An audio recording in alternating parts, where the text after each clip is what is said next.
Assalamu alaykum qarindoshlar. Biz bugun matematikada o'zi oddiy lekin nihoyat muhim bo'lgan bir mazmunni o'rganamiz. U bo'lsa nisbat va tanasib. Undaq bo'lsa darsga boshlashdan burun deb qo'yay, nisbat va tanasibni biz turkchada oranti deymiz. İngliz tilida ratio proportion deymiz. Undaq bo'lsa nisbat degan nima? Nisbat degan o'xshash turdagi ikki miqdorni solishtirishdagi hassilik munosabatni biz nisbat deb ataymiz. Yana bir takrorlab o'tay, o'xshash turdagi ikki miqdorni solishtirishdagi hassilik munosabat. Bir qancha örnek beray turmuşdan. Masalan bizning oyda bir qo'g'in bir tavuz bor. Men qo'g'in bilan tavuzni taroziga qo'yib, ig'irligini o'lchagan vaqtimda qo'g'in 3 kilogram, tavuzcha 5 kilogram chiqdi. Undaq bo'lsa birisi menga qo'g'inning ig'irligining tavuzning ig'irligiga bo'lgan nisbatini ifodalang desa, men qanday ifodalayman? 3 ning 5 ga bo'lgan nisbati deb bu xil shaklda ifodalaymiz. Yani bu nimani ko'rsatib berdi? 3 ning 5 ga bo'lgan nisbati. O'tirishdagi bu ichkichket bo'lang degan ma'noni ifodalaydi. Yana nisbiylik belgisi deb qaraymiz. 3 ni 5 ga bilan shundami kasr shaklida yoza olaydik. 5 dan 3 deb. 3 ning 5 ga bo'lgan nisbati bilan 3 ni 5 ga bilan, ya'ni 5 dan 3 ning ifodalaydigan ma'nosi opma o'xshash. Ikkilisi 3 ni 5 ga bilan degan gap. Yana bir tal o'rnak beray. Masalan bir ak kuba, aksining badan eg'irligi 72 kilogram. İnisinincho 36 kilogram. Unda bo'lsa aksining badan eg'irligining inisining badan eg'irligiga bo'lgan nisbatini ifodalang. Qanday ifodalaymiz? 72 ning 36 ga bo'lgan nisbati tangnecha 72 bo'lingan 36 tangnecha 2. Shundaymi? Undaq bo'lsa yana bir tal o'rnak beray. Masalan bir o'quvchi bor, tunigun 8 kilometr yo'l yurdi. Tünügün 8 kilometr yol yurdi. Bugün 2 kilometr yol yurdi. Undaq bo'lsa bu o'quvchining tünügün mangan musofasining bugun mangan musofasiga bo'lgan nisbati. Qanday ifodalaymiz? 8 ning 2 ga bo'lgan nisbati tang 8 bo'lingan 2 tang necha? Tang 4. Undaq bo'lsa qaraydigan bo'lsak, nisbat bizga yana bir sonning bir qancha hassi va yoki bir qancha o'lishiga barobar degan ma'noni ko'rsatib berdi. Masalan, bu yerga qaraydigan bo'lsak, aksining badan eg'irligi inisining badan eg'irligining 2siga teng. Shundaymi? Bu o'quvchining tunigun mangan musofasi bugun mangan musofasining 4 hassiga teng deganga o'xshash. Unda bo'lsa, ikki tal son bo'lsin, A, B deb ifodalay. A ning B ga bo'lgan nisbatini men qanday ifodalayman? A ning B ga bo'lgan nisbati deb bu xil shaklda yozamiz. Nimaga teng bo'ldi? A ni B ga bilan degan ma'noni ifodalaydi. Undaq bo'lsa tanasib degan nima? Tanasib degan 2 va yoki 2 dan ko'p bo'lgan nisbatning tengligini ifodalaydigan ifodani biz matematikada tanasib deymiz. Nima degan gap? Masalan, men qanday qilgandim? Kasrni so'zlagan vaqtda mundaq bir o'rnak bergandim shundami? Bir nonni 2 o'quvchining yegini bilan 2 nonning 4 o'quvchini, 2 nonni 4 o'quvchining yegini va yoki 3 nonni 6 o'quvchining yegini va yoki 4 nonni 8 o'quvchining yegini baravar degan to'q. Shundami? Har bir o'quvchi yerimdan non yeydi. Unda biz qaraydigan bo'lsak, bu 1 ning 2 ga bo'lgan nisbati, 2 ning 4 ga bo'lgan nisbati, 3 ning 6 ga bo'lgan nisbati, 4 ning 8 ga bo'lgan nisbati. Bu doskada qancha tal nisbat bor? 1, 2, 3, 4 tal nisbat bor. 2 va 2 dan ko'p bo'lgan nisbatning tengligini ifodalab beradigan ifodani biz tanasib deb ataymiz. Unda bo'lsa men oddiy tanasibdan birini yozay. Masalan, A ning B ga bo'lgan nisbati teng C ning D ga bo'lgan nisbati deb yozdim. Unda bu bir tanasib shundami? Ikki nisbat birisi-birisiga teng deb ifodalab turadi. Unda o'zi tanasibning bir alohidaligi bor. Ya'ni tanasibning bir xususiyati, alohidaligi deb qaraymiz. Qanday alohidaligi bor? A ni D ga ko'paytganim teng B ni C ga ko'paytganimga. Ya'ni sirtidagi ikki turning ko'paytmasi ichidagi ikki turning ko'paytmasiga teng bo'ldi. Ba'zilar so'rashi mumkin. Ma'lum bu yerdagi A bilan D qandaqsiga sirtidagi ikki tur bo'ldi? B bilan C qandaqsiga ichidagi ikki tur bo'ldi? Men buni nisbat shaklida yozgan vaqtimda A ning B ga bo'lgan nisbati teng C ning D ga bo'lgan nisbati. Shundaymi? Bu yerga qaraydigan bo'lsak, bu yerda B bilan C qanday bo'ldi? Ichidagi ikki tur bo'ldi. Bu yerdagi A bilan D cho sirtidagi ikki tur bo'ldi. Unda o'zi men bir o'rnak beray. Masalan, 1 ning 2 ga bo'lgan nisbati, masalan bu yerdan birini misol olaylik, 3 ning 6 ga bo'lgan nisbatiga teng bo'ladi. Albatta teng shundami? 2 dan 1 degan 6 dan 3 ga teng. Unda bo'lsa bu yerdagi 1 bilan 6 ning ko'paytmasi 2 bilan 3 ning ko'paytmasiga tengmi? Yana qanday? 1 ko'paytilgan 6 sirtidagi 2 turning ko'paytmasi ichidagi 2 turning ko'paytmasiga tengmi? Albatta teng. Yani biz bunu matematikada addiylaştırıp qanda qayçılaştırıp köpeytiş deymiz. 1'ge 6'ni köpeytkenim, 2'ge 3'ni köpeytkenimge teng boldy. Şundama. Onda bolsa tanasipning bu alaydıligi bilen biz nurg'unlagan masalalarini matematikada hal qila olamiz. Masalan, men oddiy o'rnakdan bir berey. 6'dan 2 teng 2'dan 3. Şundama. Onda biz qaraydigan bolsak 6'dan 2 degan bu bir nisbat, ya'ni x'ning 6'ga bo'lgan nisbati. 2'dan 3 degan bu bir nisbat, 3'ning 2'ga bo'lgan nisbati. 2 va 2'dan ko'p bo'lgan nisbatning tengligini ifodalaydigan ifoda nima dedik? Tanasib dedik, shundaqmi? Unda bo'lsa bu bir tanasib. Tanasibning qanday alayligi borda? Sirtidagi ichki turning ko'paytmasi ichidagi ichki turning ko'paytmasiga tengdi. Undaq bo'lsa, men buni qanday qaychilashtirib ko'paytira olayman? Shundaqmi? Nima chiqdi bunda ko'paysam? X ga 2 ni ko'paysam 2x, 3 ga 6 ni ko'paysam necha bo'ldi? 18 bo'ldi. Ya'ni sirtidagi ichki turning ko'paytmasi ichidagi ichki turning ko'paytmasiga teng. Bu tanasibning alaydiligi. Unda bo'lsa bu yerdagi x'ni tepish uchun men qanday qilman? X teng 18 bo'lingan necha bo'ldi? 2. X teng necha? 9. Unda olsa biz hazır kadar nisbat ve tanasibni öğrenip olduk. Nisbat, yeni bir qaytılıb ötək, oxşaş türdəki iki miqdarını seliştirişdəki həssəlik münasibət. Oxşaş tür buluş gerek. Mesela ben bu yerdə kilogram bilen kilogramını selişdirdim. Bu yerdə çox kilometr bilen kilometrini selişdirdim. Oxşaş tür. İki miqdar şunama, birisi 8, birisi 2. Hər gizmo kilometrini apırıb kilogram bilen kilogramını ekilib kilometr bilen selişdirib olmaydı. İkinci, tanasib degen nimitdə? 2 ve 2'den köp bo'lgan nisbatning tengligini 2 ve 2'den köp bo'lgan nisbatning tengligini ifodalaydigan ifodani tanasib deydik. Tanasibning bir alaydiligi bor. Alayda diqqat qilish kerak. Yana qanda sirtidagi ichki turning ko'paytmasi ichidagi ichki turning ko'paytmasiga teng.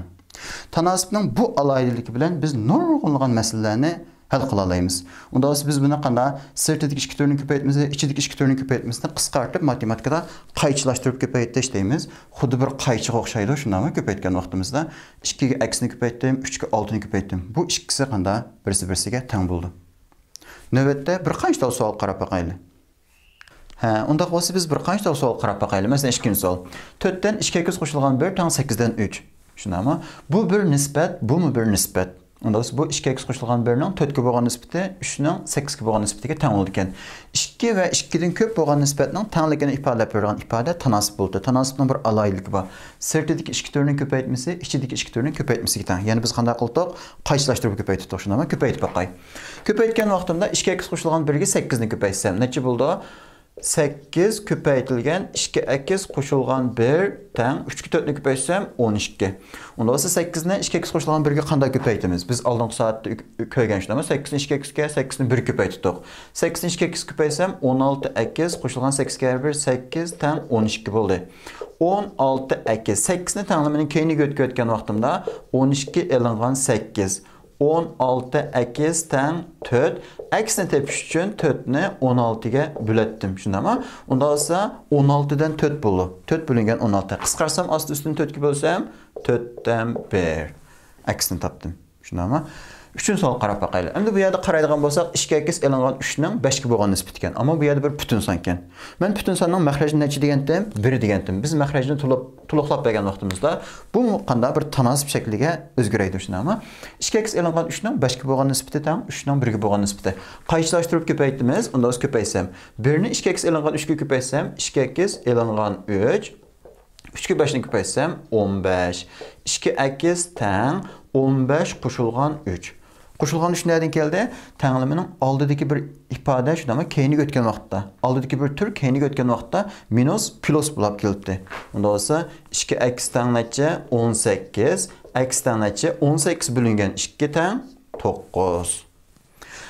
Dördüncü savol qarab boqaylik. 3x qo'shilgan 2 teng 2 dan minus 7 ga. Unda bo'lsa bu bir nisbat shaklda biribdi.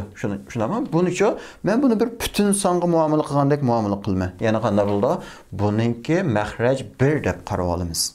Chunki 3x, masalan, 2 ni 1 ga bo'lsam, yana 2. 3x qo'shilgan 2 ni 1 ga bo'lsam, yana 3x qo'shilgan 2. Texnik yaxshi tushunish uchun qanday sirtidagi 2 ni 2 turga ichidagi 2 turni ko'paytamiz. Unda 2 ga 3x qo'shilgan 2 ni ko'paytsam 6x qo'shilgan 4 bo'ldi. 1 ga minus 7 ni ko'paysam minus 7. Unda 6x teng 4 ni matarafga o'tkazsam minus 7 elingan 4. 6x teng minus 11 şunama x teng minus 11 bölüngen 6. Onda olsa men minus 11 bölüngen 6 deb yazıp qo'ysammi bo'ladi. Yani bu yerdagi minusni suratga qo'yib bersammi, mahrajga qo'yib qo'ysammi yoki bu kasrning oldiga qo'yib qo'ysammi o'xshashdi. Shundaqmi? 5-savol qarab boqaylik. 6x e'longan 23 dan boshqa bo'lgan nisbat ekan. Unda olsa, men bu yerdan qanday ikki nisbatning tengligini ifodalash uchun bu yerdagi minus x ni keyniga o'tkazsam 6x e'longan 23 ning 5 ga bo'lgan nisbati teng minus 3 qo'shilgan x bo'ldi. Shundami keyni. Unda bo'lsa buningga mahrajni to'liqlab bersam 1 deb. Andan keyin qaychilashtirib ko'paytimiz. 1'ge 6x e'longan 23 ni ko'paysam 6x e'longan 23, 5ga minus 3 qo'shilgan x ni ko'paysam minus 15 qo'shilgan 5x. Ha, unda o'z 5x ni oldiga minus 23 ni keyniga o'tkazsam-chi. 6x e'longan 5x teng minus 15 qo'shilgan 23. X teng necha? 6x dan 5x ni olsam x minus 15 ga 23 ni qo'shib bersam 8. Shunami x dan 8. 6-savol qarab boqaylik. Men buni ikki nisbatni teng qilib tanasibdan birini chiqarishim kerak. Unda bo'lsa bu ikkini keyniga o'tkazsam-chi 3, shunami bu yerda 4 dan 5x qo'shilgan 1, ikkini keyniga o'tkazdim 12 bo'lib ketdi. Biz nima degan to'q, tenglimining oldi keynini o'xshash bir songa bo'lsam 0 dan boshqa yoki ko'paysam qanday bo'ladi? Tenglimining qiymati o'zgarmaydi. Men oldi keynini 3 ga bo'lsam, miyada 3 ga qolib ketdi, miyada 4 qolib qoldi. 4 ning mahrajini 1 deb to'liqlab bersam, men qayta bir ko'chirib yozay. Unda bo'lsa bu nimaga o'zgaraydi? 4 dan 5x qo'shilgan 1 teng 1 dan 4. Ya'ni 5x qo'shilgan 1 ning 4 ga bo'lgan nisbati teng 4 ning 1 ga bo'lgan nisbati ekan. Qaychilashtirib ko'paytirdik, shundaqmi? Qaychilashtirib ko'paytgan vaqtimda 5x qo'shilgan 1 teng necha? 16. X teng. 16 dan 1 ni olsam 15. 15 ni 5 ga bo'lsam-chi, x teng 3 deb udulla javobni yozib etdim. Eng oxirgi savolimizni qarab boqaylik.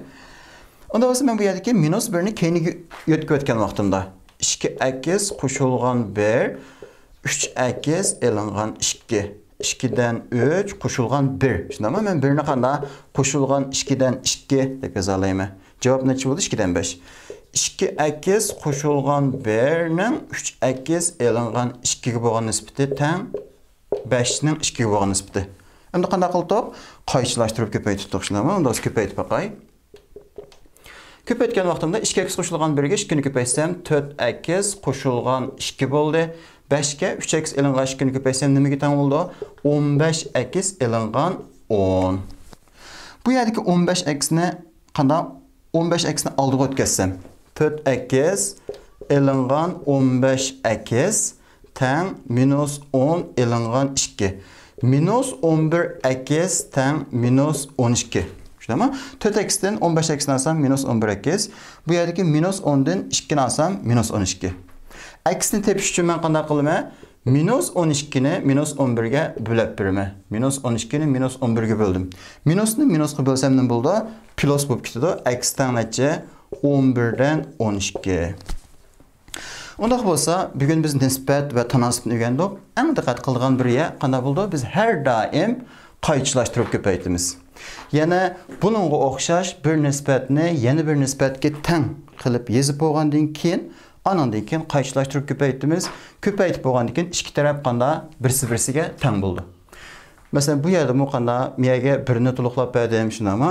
Masalan, bu yerda men 2 5dan 6x e'longan 23. 1 dan minus 3 qo'shilgan x.